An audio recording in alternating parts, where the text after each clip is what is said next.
Hey there, everybody. I'm Paulie G. Welcome back to the Paulie G Show, coming to you live from high atop Mount Georgia. How are you all doing?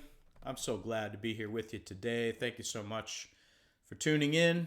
It's always great to be here with you. Spring's here. It's beautiful weather. It's very exciting. But we're here today to talk about the Guild F-250E. So I seem to be on a little bit of a guild run these days. I'm not really sure why, other than that maybe the fact that they make awesome guitars. That might have something to do with it.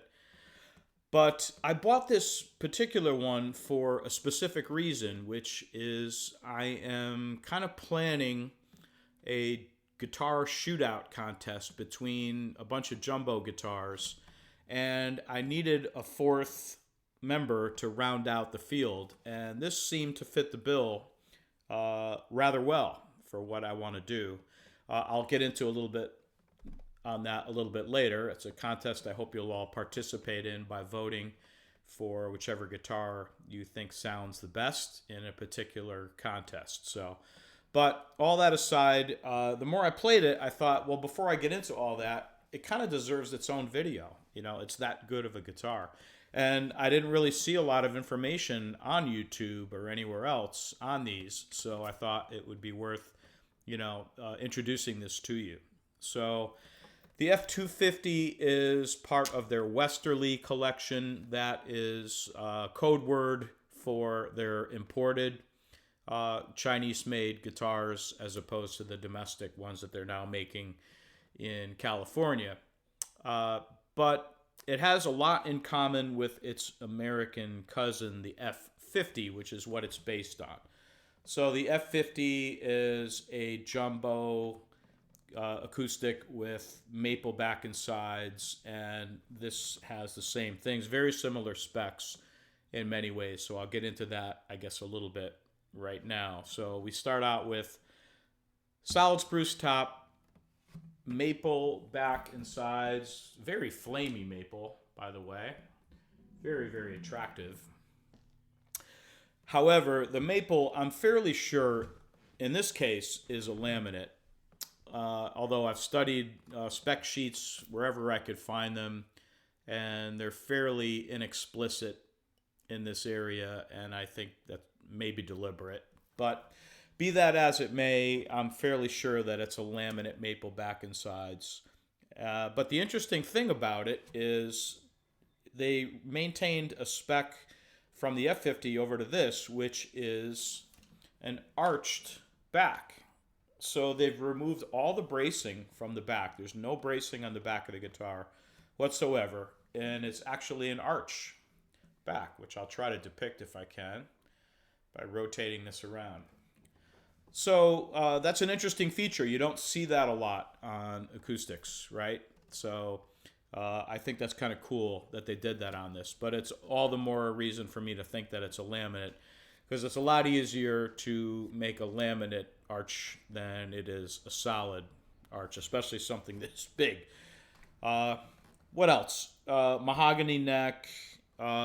Fairly understated in terms of, appointments and inlays, much like the F-50, right? The F-55 is the upgrade with all the, the beautiful inlays and things, but this is a little more, understated. Dot inlays, a mother of pearl Guild name logo on the top, a mother of pearl rosette, but otherwise, pretty plain looking. And this is what they call their vintage burst color.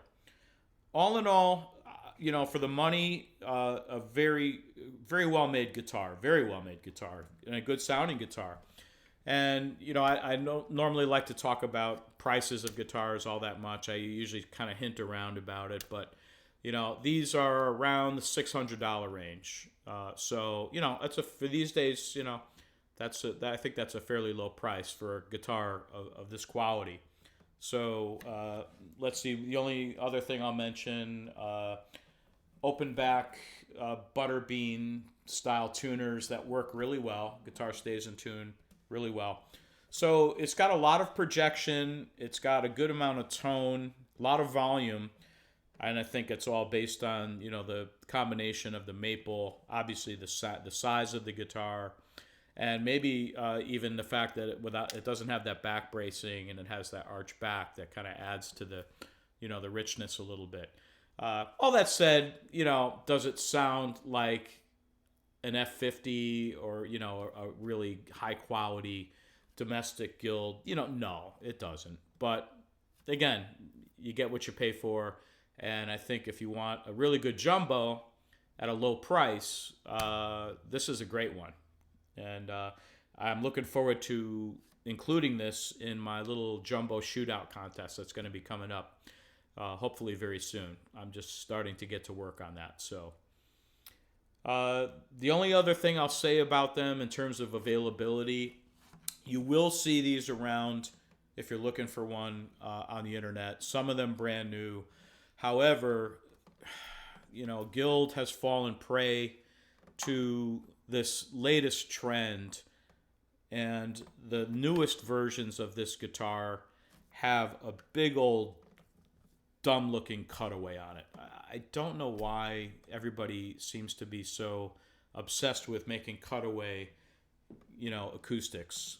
And especially one like this, a jumbo. Really, you're going to be up here playing solos on this guitar? I don't think so. This is a strummer. This is a guitar that you just, it's just made to play cowboy chords and just power stuff, So I don't know why they keep making guitars with these cutaways, but Guild has gone ahead and changed this model. It's now the F-250CE, the C being for cutaway. So I'm a little disappointed in that, but I've got mine, so I don't care, because I don't play cutaway acoustics. I never will. Well, never say never, but at this point in time, it's not something I'm interested in. So otherwise, great guitar, good value, and again, stay tuned, because I'm going to line this up against some big juicy guitars. So this is going to be an interesting little contest, and we'll see who comes out on top of all that. That's it for now. So until next time, this is Paulie G, reminding you that when it comes to guitars, you only need one. More. See you next time.